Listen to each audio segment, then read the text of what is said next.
Chemistry 11.1 ये हमारी class number 2 है। हम लोग क्लास 11th का पहला चैप्टर कर रहे हैं, some basic concepts of chemistry, और उसमें हम लोग आगे बढ़ते हैं। क्लास नंबर 2 में हम लोग देखेंगे मेजरमेंट ऑफ फिजिकल प्रॉपर्टीज। तो एक बार हम लोग इसको देखते हैं। तो जो हमारी साइंस होती है, जिसमें हम लोग को बेसिकली अभी केमिस्ट्री और फिजिक्स पढ़ना है, तो उसमें जो डिफरेंट प्रॉपर्टीज होती हैं उनको हम लोग मेजर करते हैं, उनको फिजिकल प्रॉपर्टीज कहते हैं, जिसको हम लोग मेजर करते हैं, जैसे मास हो गया, वॉल्यूम हो गया, फोर्स हो गया, ऐसे करके। तो क्वांटिटेटिव मेजरमेंट ऑफ प्रॉपर्टीज, तो जब भी हम लोग इनको मेजर करते हैं तो हमारे पास जो आंसर आता है उसमें एक मैग्नीट्यूड रहता है। जैसे हमें एक लेंथ को मेजर करना है तो हम लोग उसको लिखेंगे, मान लीजिए 5, और यहाँ पर यूनिट भी देंगे मीटर। तो हमारे पास क्या होता है, तो हमारे पास एक मैग्नीट्यूड होता है और एक यूनिट होता है। तो quantitative measurement of properties, scientific experiments and investigation. तो जब भी हम लोग साइंस में एक्सपेरिमेंट करते हैं या इन्वेस्टिगेट करते हैं तो हम लोग क्या करते हैं कि क्वांटिटी को देखते हैं, ठीक है। उसके अनुसार फिर हम लोग इन्फर करते हैं कि क्या क्या चीजें हुई हैं, क्या क्या हो सकती हैं, ठीक है। तो हम लोग देखते हैं कि ये जो यूनिट होती है बहुत इंपॉर्टेंट है। तो एक एसआई यूनिट होती है, international system of units, SI system. तो एसआई सिस्टम में हमारे पास क्या है, 7 बेस यूनिट्स होती हैं, 7 फंडामेंटल यूनिट्स या बेस यूनिट्स। उसमें से पहला हमारे पास होता है लेंथ, फिर मास, फिर टाइम, उसके बाद इलेक्ट्रिक करंट, उसके बाद थर्मोडायनेमिक टेम्परेचर, फिर अमाउंट ऑफ सब्सटेंस, और उसके बाद ल्यूमिनस इंटेंसिटी। तो इसके यूनिट्स हम जानते हैं, metre, kilogram, second, ampere, kelvin, mole और कैंडिला। तो ल्यूमिनस इंटेंसिटी हमें अभी नहीं पढ़नी है, बाकी सब हमने देखा हुआ है। तो ये जो 7 होती है, 7 हमारे पास ऐसा यूनिट होती है, इनके सिंबल्स भी होते हैं। बाकी जितनी भी यूनिट्स है उनको हम लोग इससे डिराइव कर सकते हैं। फॉर एग्जाम्पल अगर हम लोग स्पीड देखें तो स्पीड की यूनिट क्या होती है, तो सबसे पहले स्पीड का फॉर्मूला देख लेते हैं। तो स्पीड बराबर डिस्टेंस बाय टाइम। तो डिस्टेंस हो गया मीटर, टाइम हो गया सेकेंड, ठीक है। तो ये लेंथ हो गया और ये टाइम, फंडामेंटल यूनिट है सेकेंड। तो स्पीड का हो गया मीटर पर सेकेंड, एस से रिप्रेजेंट करते हैं ना। कई बार हम लोग फिजिक्स में जानते हैं इसको डिस्टेंस भी बोलते हैं एस को, लेकिन यहाँ पर एस स्पीड है और डी हमारा डिस्टेंस है। तो ये हमारे पास हो गया। उसके बाद कुछ कुछ बस बेसिक बातें, इसको एक बार एनसीईआरटी से बस पढ़ सकते हैं, क्योंकि मेन टॉपिक जो हमारा है वो हमारा शुरू होगा जब हम लोग पढ़ेंगे लॉज ऑफ केमिकल कॉम्बिनेशन, और उसके बाद फिर हम लोग जब मोल कॉन्सेप्ट वगैरह पढ़ेंगे, लिमिटिंग रिएजेंट, तो वो ज्यादा इंपॉर्टेंट होगा। उसके बाद प्रीफिक्सेस जो यूज होते हैं, जैसे हमारे पास मीटर है तो के किलोमीटर, एम हो जाएगा तो मिलीमीटर, सी हो जाएगा तो सेंटीमीटर। तो जो प्रीफिक्स लगता है, ठीक है, वो हमारे पास दिया हुआ है, जैसे योक्टो, जेप्टो, एटो, फेम्टो, पिको, नैनो, ये सब जैसे जैसे हम लोग आगे बढ़ते जाएंगे तो वैसे वैसे हम लोग इनको यूज करेंगे, ठीक है। फिर अगर हम लोग पॉजिटिव में जाएं तो हमारे पास मेगा, गीगा, टेरा, पेटा, एक्सा, ऐसे करके आता है। उसके बाद मास और वेट में थोड़ा सा डिफरेंस बताया गया। वैसे केमिस्ट्री में हम लोग जनरली इतना डिफरेंस लेते नहीं है। जो मेन डिफरेंस मास और वेट का हम लोग को स्टडी करना पड़ता है कॉन्सेप्ट के साथ, वो हमें फिजिक्स में स्टडी करना पड़ता है। जैसे फोर्स बराबर होता है, मतलब फोर्स की जो वैल्यू होती है उसका यूनिट होता है न्यूटन, ठीक है। तो जो वेट है वो भी फोर्स है तो उसका यूनिट न्यूटन होता है। और यहाँ पर जो मास है उसका यूनिट केजी होता है। So mass is the amount of matter present in a substance. तो मास क्या होता है, कितना मैटर प्रेजेंट है किसी सब्सटेंस में, उसको हम लोग किलोग्राम में मेजर करते हैं, ऐसा यूनिट, और ये कांस्टेंट होता है। लेकिन वेट होता है the force exerted by gravity on an object. तो अर्थ के द्वारा जो फोर्स, ग्रेविटी जो लगता है किसी ऑब्जेक्ट पे, वो उसका वेट होता है ना। और उसकी वैल्यूज हम जानते हैं अलग अलग, अगर जैसे अर्थ के सरफेस के सामने है या दूर है या किस प्लेस पर है, तो उसके अनुसार जो ग्रेविटी होता है वो अलग अलग होता है। तो it varies from one place to another due to change in gravity, ठीक है। मास ऑफ अ सब्सटेंस हम लोग लेबोरेटरी में एक एनालिटिकल बैलेंस आता है, तो एनालिटिकल बैलेंस से हम लोग मेजर करते हैं मास का। लेकिन जनरली हम लोग केमिस्ट्री में मास और वेट को एक मान के आगे बढ़ सकते हैं, ग्राम में उसको हम लोग जनरली मेजर करते हैं। और इसका जो मेन डिफरेंस है वो हम लोग को फिजिक्स में देखना है। फिर वॉल्यूम, वॉल्यूम क्या होता है कि जैसे मैटर क्या होता है, anything that has mass and occupies space. तो वो जो स्पेस ऑक्यूपाई करता है उसे हम लोग वॉल्यूम कहते हैं। वॉल्यूम का ऐसा यूनिट एक्चुअली मीटर क्यूब होता है, वो एक इंडिपेंडेंट नहीं है, metre into metre into metre, तो ये डिराइव्ड यूनिट है मीटर क्यूब। तो ऐसा यूनिट मीटर क्यूब होता है। लेकिन जो कॉमन यूनिट्स होता है वो सेंटीमीटर क्यूब और डेसीमीटर क्यूब होता है, या लीटर में भी मेजर करते हैं। अब लीटर और जो सेंटीमीटर क्यूब या मीटर क्यूब के बीच में रिलेशन है, ये बहुत इंपॉर्टेंट है। जैसे 1 लीटर हमारा क्या होता है, तो 1 लीटर हमारे पास 1000 मिलीलीटर होता है, ठीक है। और साथ में 1 लीटर बराबर 1 डेसीमीटर क्यूब भी होता है, ठीक है। और यहाँ पर ये डेसीमीटर है, एक डेकामीटर भी होता है, उसका भी हमें ध्यान रखना है। तो ये डेसीमीटर क्यूब है।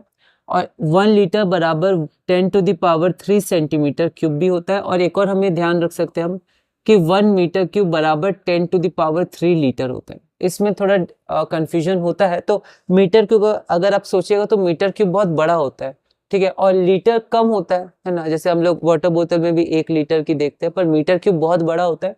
तो 1 मीटर क्यूब में 1000 लीटर होगा, ठीक है। तो इसके कन्वर्जन आते हैं। फिर लेबोरेटरी में हम लोग जो मेजर करते हैं, क्योंकि प्रैक्टिकल बहुत इंपॉर्टेंट है, 11th-12th में भी हम लोग को थोड़े से स्कूल में बेसिक प्रैक्टिकल देखने हैं, लेकिन जो एक्चुअल अगर आप 12th के बाद इसको स्टडी करेंगे तो प्रैक्टिकल केमिस्ट्री में बहुत इंपॉर्टेंट होता है। और ये साइंस है, तो साइंस में प्रैक्टिकल एक्सपेरिमेंट बहुत इंपॉर्टेंट होता है ना। तो प्रैक्टिकल में भी आपको देखना है जो नॉर्मल लेबोरेटरी में रहते हैं, जैसे ग्रेजुएटेड सिलेंडर, उसके बाद वॉल्यूमेट्रिक फ्लास्क, ये सब को आपको ध्यान रखना है। उसके बाद हम लोग चलते हैं अपनी अगली फिजिकल क्वांटिटी पे, जो कि है डेंसिटी।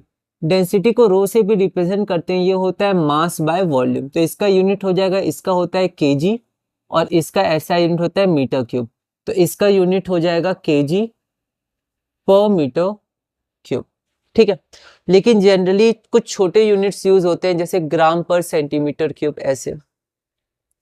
तो यहाँ पर अगर हम लोग आगे बढ़े तो यहाँ पर हमारे पास ऐसा यूनिट ऑफ डेंसिटी ये होगी। डेंसिटी होता है मास बाय वॉल्यूम। डेंसिटी होता क्या है, तो amount of mass per unit volume, ठीक है। और कई बार क्या होता है कि हमें प्रैक्टिकली समझना पड़ता है apart from theoretically.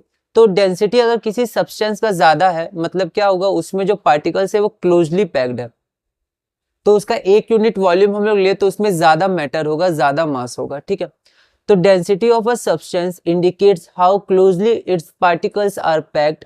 And density of a substance में अगर डेंसिटी ज्यादा है तो particles are closely packed, and if the density is less then the particles are less closely packed और कंपैरेटिवली लूजली पैक्ड।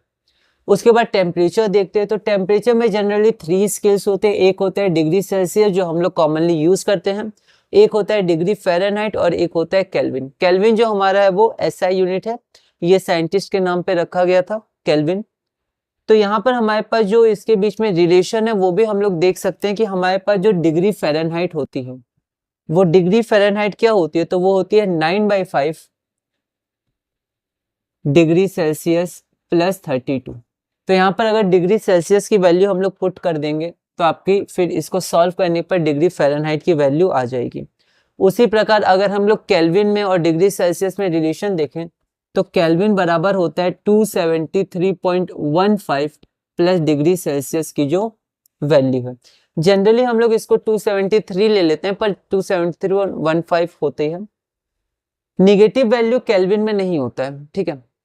केल्विन में 0 केल्विन तक ही हम लोग जा सकते हैं, लेकिन फिर भी 0 केल्विन अटेन नहीं होता है। ये थर्मोडायनेमिक्स का एक लॉ भी है जो हम लोग को आगे पढ़ना है। तो केल्विन हमेशा पॉजिटिव वैल्यू में होती है, लेकिन डिग्री सेल्सियस आपका निगेटिव में भी जा सकता है, निगेटिव वैल्यूज वो अटेन कर सकता है। उसके बाद हम लोग आगे कुछ और बेसिक बातें पढ़ते हैं, जैसे अनसर्टेनिटी इन मेजरमेंट। तो हमने अभी देखा जो भी हमारे साइंसेज होते हैं, जिसमें बेसिकली हम लोग को अभी केमिस्ट्री और फिजिक्स देखना है, उसमें मेजरमेंट बहुत इंपॉर्टेंट है। मैथ्स में भी मेजरमेंट बहुत इंपॉर्टेंट है।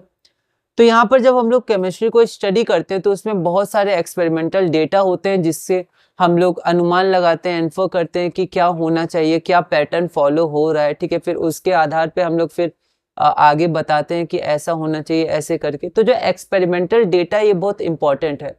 तो थ्योरेटिकल केमिस्ट्री में भी थ्योरीज वगैरह होती है, लेकिन उसको एक्सपेरिमेंट के संग सही होना पड़ता है, ठीक है।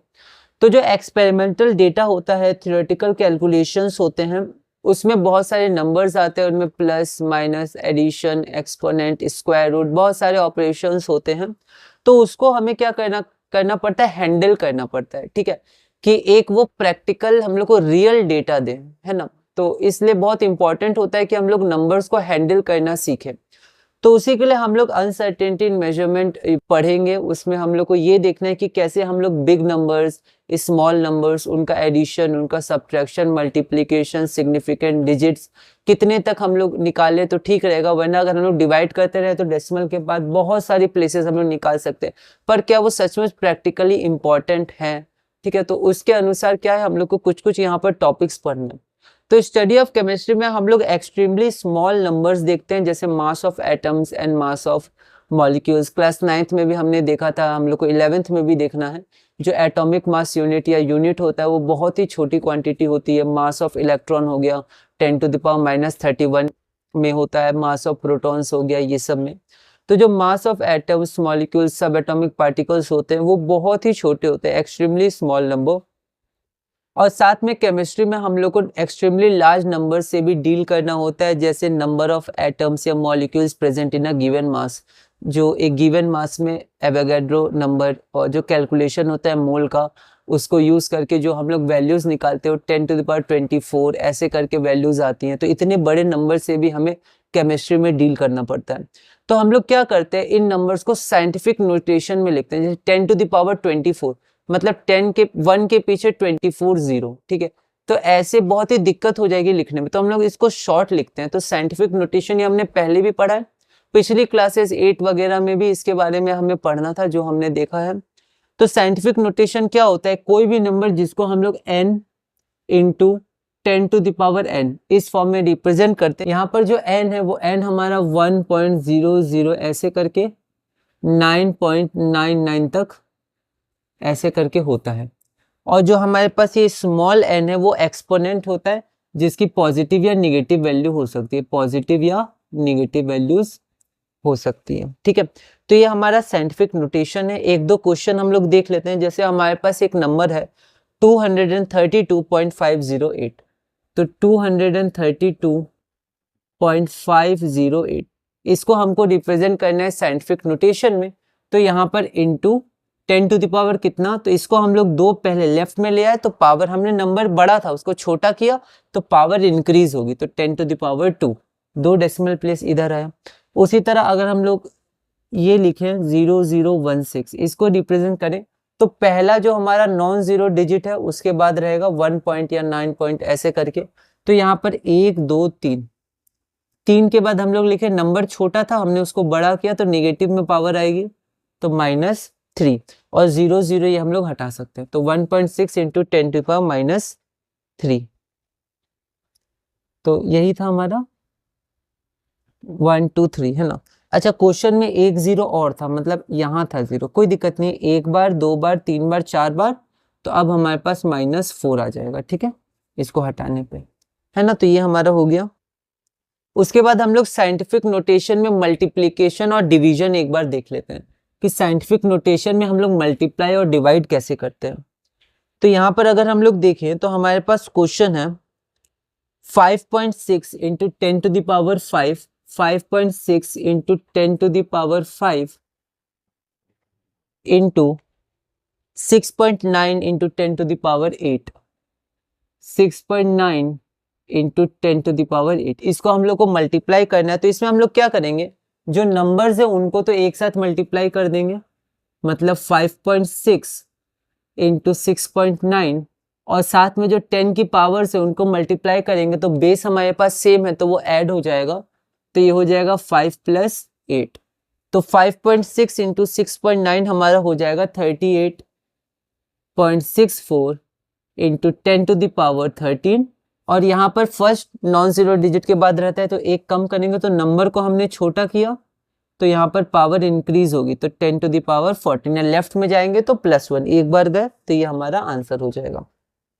उसी तरह हम लोग क्या करते हैं, एक क्वेश्चन डिवाइड का भी देख लेते हैं। तो हमारे पास क्वेश्चन क्या है, तो हमारे पास क्वेश्चन है 2.7 into 10 to the power -3 divided by 5.5 into 10 to the power 4।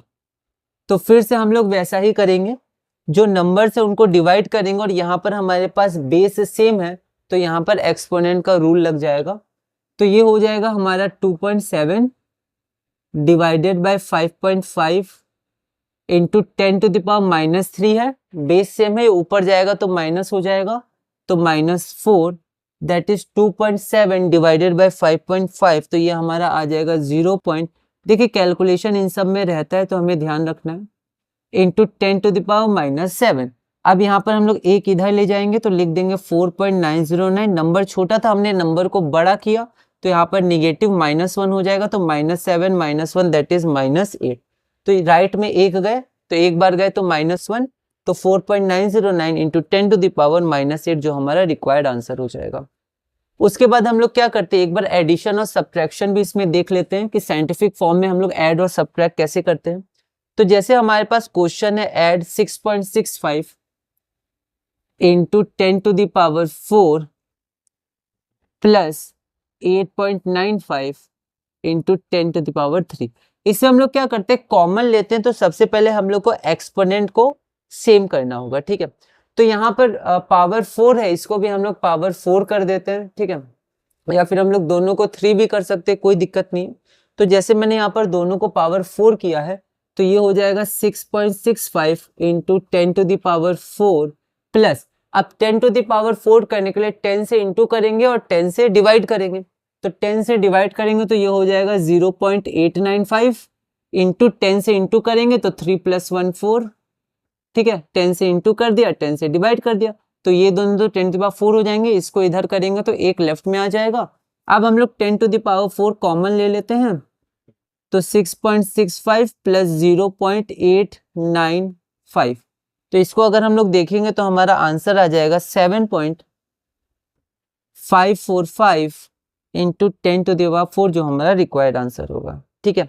इसी तरह हम लोग एक बार सब्ट्रैक्ट भी देख लेंगे, पीडीएफ में हम लोग देख लेंगे, बस सब्ट्रैक्ट भी करना है तो एक्सपोनेंट हम लोग सेम कर देंगे, तो ये हमारे पास हो गया। या एक बार हम लोग सब्ट्रैक्ट यहाँ पर भी देख ही लेते हैं, लास्ट ही क्वेश्चन है, तो एक बार हम लोग देखते हैं सब्ट्रैक्ट 4.8 इंटू 10⁻³ फ्रॉम 2.5 इंटू 10⁻²।